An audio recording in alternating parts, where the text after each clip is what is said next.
عید کا دن جو ہے وہ صرف جشن منانے کا دن تو نہیں ہے۔ مفتی سلمان ازہری کے ایک خطبے کی روشنی میں آئیے اس کے گہرے روحانی مطلب کو سمجھتے ہیں اور یہ جانتے ہیں کہ یہ دن مومنوں کے لیے اتنا خاص آخر کیوں ہے۔ تو اس خاص دن کو سمجھنے کے لیے ہمارا روڈ میپ کیا ہے؟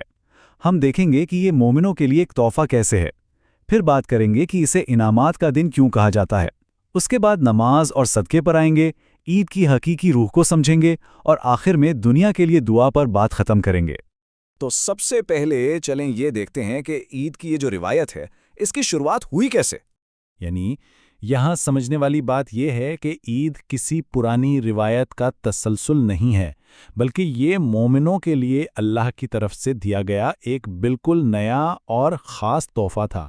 دیکھیں، عید کے لفظ میں ہی اس کی پوری روح چھپی ہوئی ہے۔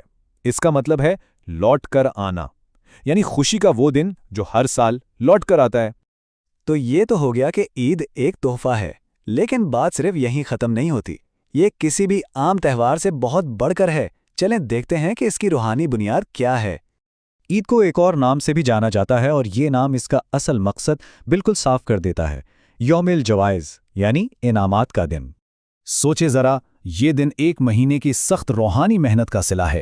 اللہ خود فرشتوں سے پوچھ رہا ہے کہ جس مزدور نے اپنا کام پورا کر لیا ہو اس کی مزدوری کیا ہے، اور پھر وہ رمضان بھر عبادت کرنے والوں کے لیے انعام کا اعلان کرتا ہے کہ ان کے گھر پہنچنے سے پہلے ان کے گناہ معاف ہو چکے ہیں۔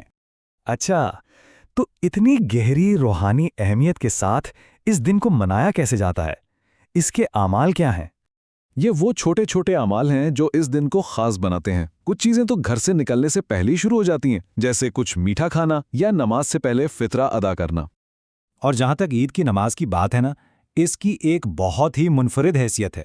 اگر یہ کسی سے چھوٹ جائے تو بعد میں اس کی قضا بھی نہیں کی جا سکتی، جس سے اس کی بروقت ادائیگی کی اہمیت کا اندازہ ہوتا ہے۔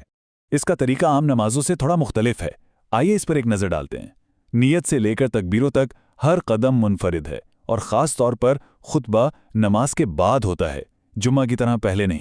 نماز کے علاوہ عید کا ایک اور بہت اہم حصہ ہے صدقۃ الفطر۔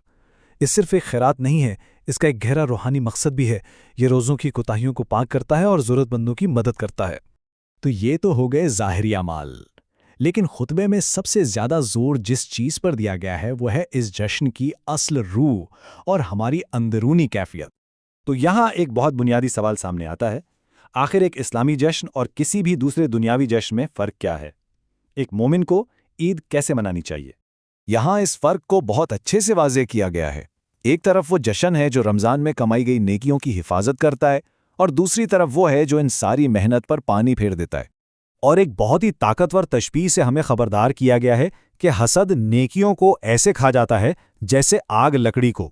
یہ ہمیں یاد دلاتا ہے کہ ہمارے منفی جذبات کیسے ہماری ساری محنت ضائع کر سکتے ہیں۔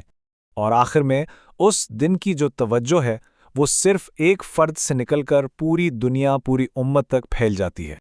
عید کی خوشی صرف اپنی ذات تک محدود نہیں رہتی، یہ تب تک نامکمل ہے جب تک ہم پوری دنیا میں، خاص طور پر جو لوگ تکلیف میں ہیں، انہیں اپنی دعاؤں میں یاد نہ رکھیں۔ غریبوں سے لے کر بیماروں تک اور فلسطین کے لوگوں تک سب کے لیے دعا کی جاتی ہے۔